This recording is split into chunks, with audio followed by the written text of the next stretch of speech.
सभी को मेरा प्रणाम। मैं लाड़ी सौदागनी, मैं रांची से आई हूँ। यहाँ मैं जितना सुनी थी उससे अच्छा और भी बहुत अच्छा मिला। सब कुछ सब तरीके से, मतलब ट्रीटमेंट मैं जितना नहीं सोची थी उससे भी ज़्यादा अच्छा ट्रीटमेंट, एंड डाइट भी बहुत अच्छा, रहने का सुविधा भी बहुत अच्छा, और सबसे बड़ी बात है सब लोगों का इतना डेडिकेशन, वो हमको सबसे अच्छा लगा। और जितना भी ट्रीटमेंट हुआ 7 दिन में, वो हम लोगों का, जैसे मेरा पर्टिकुलरली मेरे बारे में मैं बोलती हूँ कि मेरा 30 इयर्स का ये प्रॉब्लम था गैस्ट्रिक का।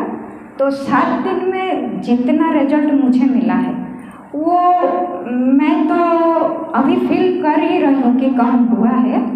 आगे चल के बाकी लोगों का, जितना डॉक्टर्स का भी और अजीत भाई का भी और बाकी जो लोग हैं, सबका जैसा डायरेक्शन है उसी हिसाब से चलूँगी तो मेरा विश्वास है कि बहुत जल्द से जल्द मैं ठीक हो जाऊँगी। धन्यवाद।